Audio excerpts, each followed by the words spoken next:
As a child, Jordan always dreamed of owning his own restaurant someday, and not just any restaurant, but a famous and successful one. And so, for as long as he could remember, Jordan had worked hard towards that goal. He studied hard in school and worked harder after he graduated. He worked at various restaurants and he perfected his skills as a chef. Once he had enough experience, Jordan focused on saving enough money to build his own restaurant, and so he worked even more until he had enough. This hadn't been easy for any young person to achieve, but even more so for a black man. But he continued to persevere and kept his eye on the goal. When Jordan had enough savings, he started the construction of his restaurant. He was very meticulous about making his childhood dream a reality, so he planned the menu studiously. The table and chair placement, the decor, the utensils and so on. He made sure that everything was top-notch. When the restaurant finally opened for business, the young black man's hard work through the years paid off. The restaurant was a success. Jordan juggled his time as the head chef and as the owner. It was tiring, but it was very fulfilling as well. A month passed, and then 2, then 3. The restaurant continued to thrive, to his utmost satisfaction.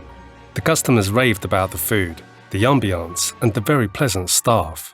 Everybody was happy, but especially Jordan's 8-year-old self. A year later, Jordan was contacted by the owner of a 5-star restaurant where he used to work as a head chef. He was offered the job of overseeing a big project out of state.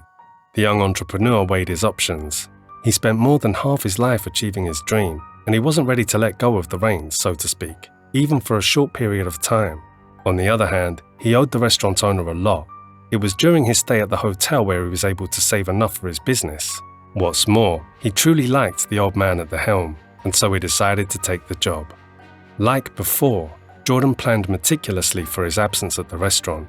He would have to hire someone he could trust. After all, the restaurant was the fruit of years and years of his life's hard work. He began to look for someone he knew would fit perfectly for the job of overseeing his business in his absence. While looking through a series of cooking videos on the internet, he saw a chef who he thought shared his love for the unusual. He would always want to create new dishes, so when he saw the video of a chef experimenting with a dish, Jordan decided to reach out. When they finally corresponded, he was shocked to find out that the chef he was planning to hire in his absence was an old college friend, Xavier. Xavier was his roommate in college, but when he graduated, Xavier remained in school since he failed a couple of his subjects. I didn't know he became a chef, Jordan thought to himself. Although they weren't exactly bosom buddies, they were good friends. Xavier was one of those few people who didn't have any bias against black people, even if he wasn't one. And so Jordan made plans to meet. He invited Xavier to the restaurant so he could look around and get a feel for things.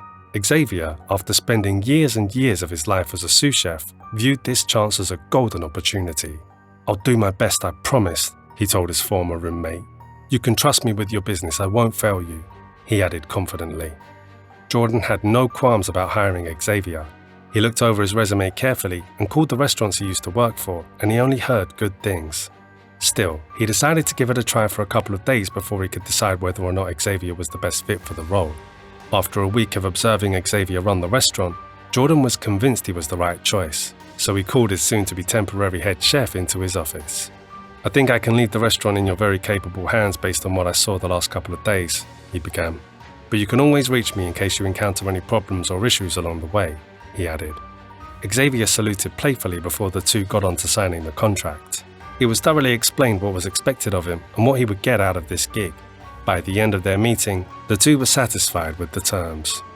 2 weeks later, Jordan moved to the next state to oversee the 6-month project. He left his phone number, email address, and office phone number just so it would be easy for anyone to reach him if needed. Everything went well in the first few months. Jordan and Xavier would touch base every week for updates and progress reports. In the 4th month, however, he received disturbing news from Penelope. Penelope was his friend growing up. Before he left for the project, he tasked Penelope with heading over to the restaurant from time to time just to see that things were running smoothly, as they should. One day, Jordan was surprised to hear from Penelope that Xavier had replaced all the staff with inexperienced ones. Still, they appeared to be efficient, at least in the first 2 weeks. After that, the staff became lazy, rude, and discriminatory towards the customers, especially black people. The service was bad, and the food was subpar. It didn't take long for rumors to spread like wildfire, and soon No black person could be seen entering the doors of the restaurant. And so in the 5th month of his absence, the restaurant was barely afloat. He then decided to go back to see for himself. At the restaurant, he sat at one of the tables and waited for the staff to accommodate him. Although they saw him, they acted as if they didn't. He waited for 30 minutes before his patience snapped, so he called the passing waiter. "Excuse me, I'm ready to order." The waiter looked at him with narrowed eyes. "Can you even pay for our food?" he said. "Well, whatever, I'll just have you picked up by the police if you try to run without paying. So what do you want?" He gave his order, and it was not served until an hour later. He ate quickly and paid the bill. No one recognized him since all the staff were new. He noted that the food wasn't as fresh as it should be. Jordan decided to talk to his supplier at the market to ask about why the quality of the goods had changed. However, he was in for another shocking revelation. Apparently, Xavier decided to switch suppliers for whatever reason. The following day, Jordan came to the restaurant again. A different staff member accommodated him, but he received the same treatment. When he told the waiter that the pasta was undercooked, instead of getting another plate, the food, sauce and all, was poured all over him. Shocked, embarrassed and frustrated, Jordan lashed out at the staff. "Is this how you treat customers?" he asked angrily. "Are you even a paying customer?" the waiter said mockingly. "I bet you can't even afford to pay here. That's why you're trying to get free food while pretending the pasta was uncooked." Everyone became silent. Well, the very few people in the restaurant where only 2 tables were occupied. At that moment, the kitchen door came swinging when Xavier went out to check what the commotion was all about. "What's happening here?" he started before he stopped in his tracks. There, in front of him, was his boss and owner of the restaurant, covered in his pasta sauce. "Jordan, I didn't know you were coming," he said, startled. "You know him?" the waiter asked Xavier as she gestured to where Jordan was sitting. "He's your boss," he answered through gritted teeth. Once again, everyone went silent as their eyes almost popped out of their sockets. "What? How? I..." The staff couldn't even seem to complete a coherent thought. Jordan just shook his head in disgust as he walked in the direction of his office. Xavier followed quietly. "Why didn't you tell me you were coming?" Xavier asked when they were inside. "Why didn't you tell me what was happening?" Jordan countered. "I have everything under control," he answered in defense.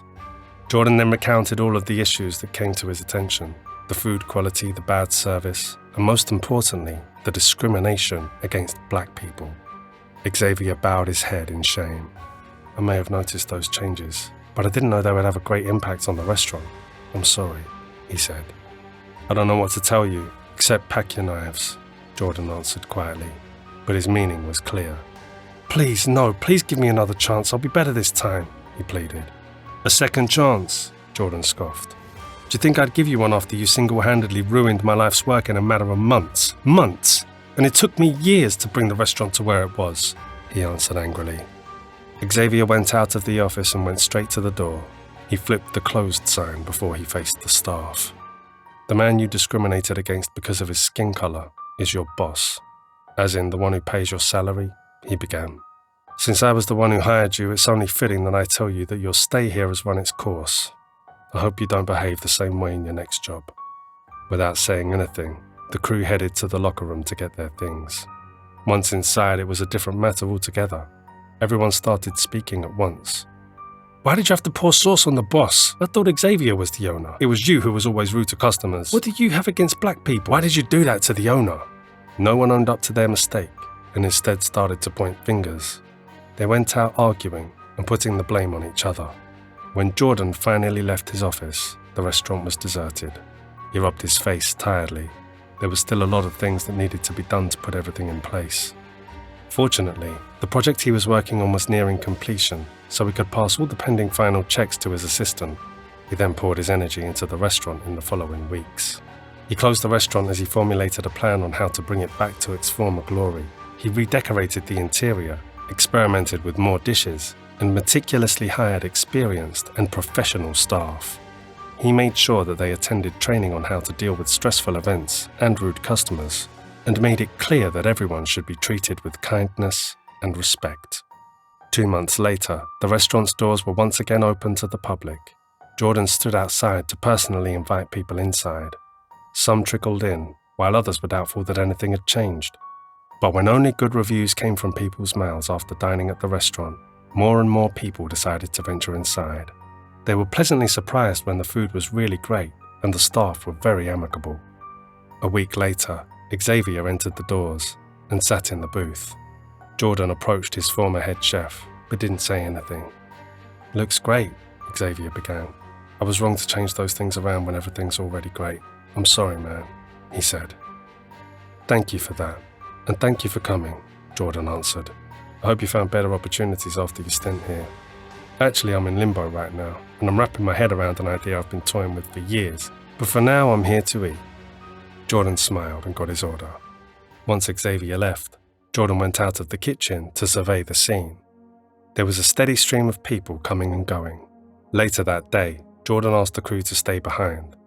After closing the restaurant, he led everyone into the kitchen, where a feast awaited them. "This is the only way I know I can show my gratitude to all of you for working so hard. This week's success isn't only mine, but to each one of us here," he said, and was greeted by applause. "Also, I thank everyone for being patient and kind to our customers, even if they don't deserve it." The response to this was laughter. "I know that some people aren't very kind to the service people, but I'm proud of you guys for hanging on to your patients and continuing to serve them professionally. Here's to being kind to everyone, regardless of their age or skin color," Jordan said, as he raised his glass for a toast. "Cheers," came everyone's reply. A few months later, the restaurant was once again thriving. The locals were very satisfied with the food and the service, and more black people started coming as well when they heard that things had changed for the better. More people from neighboring towns also began to visit the restaurant, and soon news of the restaurant's reopening and better service all around spread like wildfire. Jordan was tired, but he was happy. Finally, all is well. Kindness does indeed make the world go round.